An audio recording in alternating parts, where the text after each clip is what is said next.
pessoal, tudo bem? Vamos então retomando as nossas gravações acerca do ano mágico do direito civil, falando especificamente sobre a teoria geral dos contratos. Lembrando-se sempre que no primeiro bloco, das aulas, propriamente dito, nosso tópico de número 1, falamos aí inicialmente sobre um conceito, uma introdução, ventilamos a inspiração no código italiano, trouxemos nosso tópico de número 2, os princípios que nos servem como diretrizes, ou seja, como vetores para a compreensão dessa matéria, e no tópico 3, iniciado no bloco passado, começamos a falar da formatação dos contratos, ou se vocês preferirem, das fases dos contratos. São 4 fases, são 4 etapas aí que nós veremos numa proposta New Kids on the Block, step by step, Que loucura, prof! Lembrando também por demais que essas etapas, elas não são imprescindíveis, Essas etapas, elas não são de observância obrigatória, ou seja, pode ter uma etapa, 2, 3, até as 4 etapas, Aí sendo observadas em toda a sua totalidade,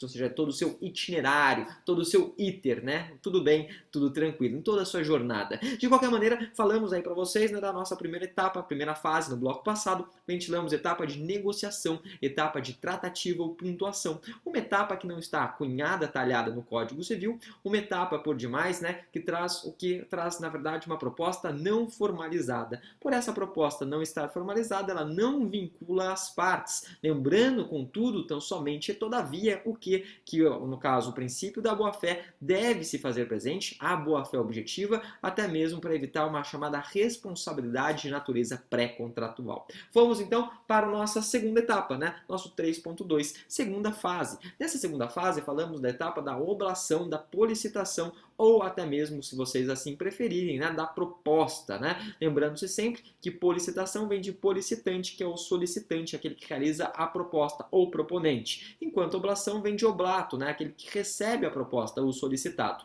Lembrando-se que uma vez feita essa proposta, que aí está cunhada nos artigos 427 até 435, o proponente ficará vinculado a ela, ou seja, ele vai ficar adstrito, ficará restrito àquilo que propôs, salvo, contudo, todavia, entretanto, em 3 situações, 3 situações que estão, na verdade, pontuadas, cunhadas, talhadas no artigo 427, ou seja, quando que o proponente não ficará vinculado, se nos próprios termos da proposta, se ele ventilar isso, na natureza do negócio, ou até mesmo nas circunstâncias do caso. De qualquer maneira, é importante dizer o seguinte, e foi aí onde nós paramos, e a partir daí que nós prosseguiremos, O que é importante dizer? O seguinte, em determinadas situações, então grifem, em determinadas situações, o que acontece? É possível, que essa proposta deixe de ser obrigatória. Então, em algumas hipóteses, a proposta deixará de ser obrigatória. Ela perderá a força, sua obrigatoriedade. Ela era obrigatória, ela vinculava o proponente, mas ela deixará, Deixará, então, de vinculá-lo, deixará de forçá-lo, Quais são essas situações? Então, vamos lá. Então, esse é o nosso tópico, subitem aqui dentro, Situações, então, que fazem que a força obrigatória se perca, ou seja, deixa de ser obrigatória. Primeira situação, gente, se a pessoa está presente. Se a pessoa está presente, o que acontece? Ela tem que fazer uma pronta aceitação. Se ela não faz, se ela não materializa, se ela não realiza essa pronta aceitação, é óbvio que a proposta ela não vai vincular o proponente, Por quê? Porque o sujeito ele não aceitou ela de forma imediata. Isso se encontra, inclusive, no artigo 428, inciso 1, Então, por exemplo, contratos que muitas vezes a pessoa ela realiza por intermédio do telefone, Contratos que muitas vezes as pessoas realizam aí por outro instrumento semelhante, Uma ligação de WhatsApp, Ou até mesmo pelo próprio WhatsApp. Você vê que a pessoa está online, a pessoa está te respondendo, manda a proposta, opa, ela na verdade, não se manifesta. Se ela não se manifesta, essa proposta, então, ela perde aí a sua força obrigatória. Então, a primeira situação são as situações daquelas pessoas que elas se encontram presentes, sejam presentes de maneira física, ou sejam presentes aí de maneira remota, mas essa maneira remota onde você consiga constatar, obviamente, a presença dela, telefone, ou WhatsApp, ali onde está escrito online. Tudo bem, tudo tranquilo, sem nenhum entrave, sem nenhuma discussão. Gente, se por um lado nós temos aí, ou seja, a perda da força obrigatória, quando a pessoa está presente, né? Do outro lado da balança, né? Ou seja, por uma participação, nós também teremos o que, né? Obviamente, a perda da força obrigatória nas hipóteses onde o sujeito está ausente, né? Ou seja, onde o sujeito ele não se encontra. E daí, o que acontece quando o sujeito não está lá presente, né? Como que ele vai dar essa resposta? Temos aí 3 situações. E por que 3, prof? Porque 3 é mágico, porque 3 é holístico, porque 3 é Pai, Filho e Espírito Santo, 3 é Isis, Osíris e Horus, Eus, Atos, Poseidon, passado, presente e futuro, né? Estado d'água, sólido, líquido e gasoso, não importa, porque 3 é mágico. Então, se a pessoa está ausente em 3 hipóteses, em 3 situações, propriamente dito, né?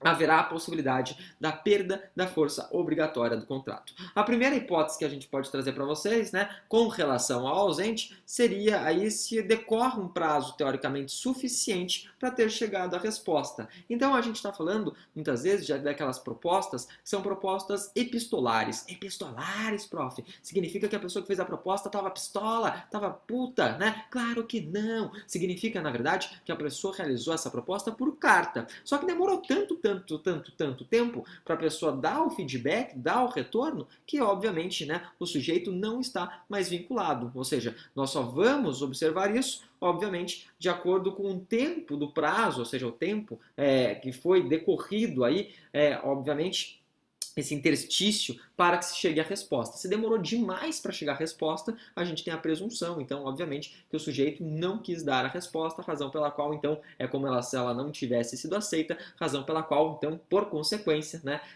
obviamente, ele estaria, então, sem a obrigatoriedade de estar adstrito ou vinculado àquilo que ele propôs. De qualquer maneira, vamos para a segunda situação com relação aos ausentes. Com relação aos ausentes, segunda situação é aquela situação que você traz um prazo de resposta. Então, eu coloco assim, olha, mando por e-mail, né, muito normal também, e falo assim, ó, se você, essa é a minha proposta, se você não fechar no prazo de 3 dias, né, eu não estou vinculado a ela. Então, foi pontuado, ou seja, foi trazido um termo, né, foi trazido aí um interstício, um hiato, né, um prazo, um tempo que o sujeito deve observar, lembrando-se, né, obviamente, que o direito não socorre aqueles que dormem, né, lembrando-se, obviamente, que camarão que dorme a onda leva. Então, em outras palavras, se o sujeito não observa o prazo que está cunhado, está talhado dentro de um instrumento, esse instrumento, né, aí que já foi formalizado, a proposta formalizada por e-mail, ele não, então, terá como forçar a outra parte a cumpri-la, né, não tem como forçar o proponente, né, a observá-la. E a terceira e última hipótese, né? A terceira e última hipótese é aquela hipótese onde chega ao oblato, né? Chega, então, ao solicitado, aquele que recebe a proposta, em virtude aí do tempo que demorou, o quê? A retirada da oferta pelo proponente. Então, o proponente ele manda uma proposta, né? Enquanto o oblato ele está pensando, ele está, na verdade, ali elucubrando, nossa, será que é interessante a aceitação? Será que não é interessante essa aceitação? Demorou tanto tempo, a pessoa impaciente, né? A pessoa que fez a proposta fala assim, ah, você quer saber de uma coisa, né? Tô nem aí, como diria a Luca, tô nem aí.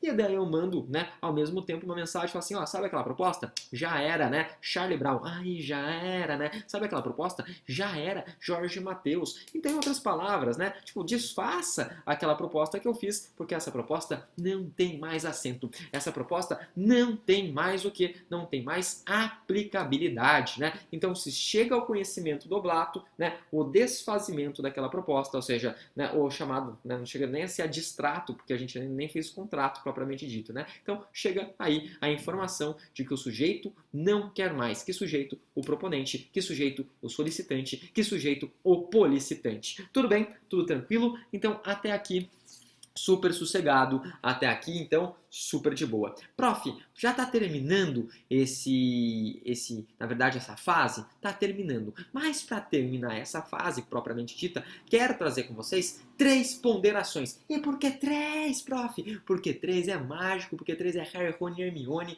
porque 3 é Aragorn, Legolas e Gimli, porque 3, né, se vocês então forem pensar por demais, é o número da vida. O átomo é composto por elétrons, prótons e nêutrons. Então nós temos 3 observações, né? 3 ponderações. A primeira, puxo, né, agora, no final desse bloco, e respondo no início do outro. E é uma pergunta que muitas vezes cai, e cai mais do que o Neymar dentro dos certames, né? Certames de OAB, certames aí de concursos públicos. Qual que é a indagação? É possível, então, é possível, essa é a pergunta, né? Interrogação, Avalone, é possível que o solicitante, que o proponente, né? Que, na verdade, então, aquele que oferta a proposta, faça essa proposta para mais de uma pessoa, ou seja, é possível que ele realize essa proposta para um público, é possível que essa proposta seja uma proposta Backstreet Boys, anotem aí, everybody, yeah, yeah, ou seja, é possível, e isso é o que a gente pretende saber na nossa primeira ponderação do próximo bloco. Até lá, como sempre, deixo para todos um forte abraço e excelentes estudos. Até mais, gente. Tchau, tchau.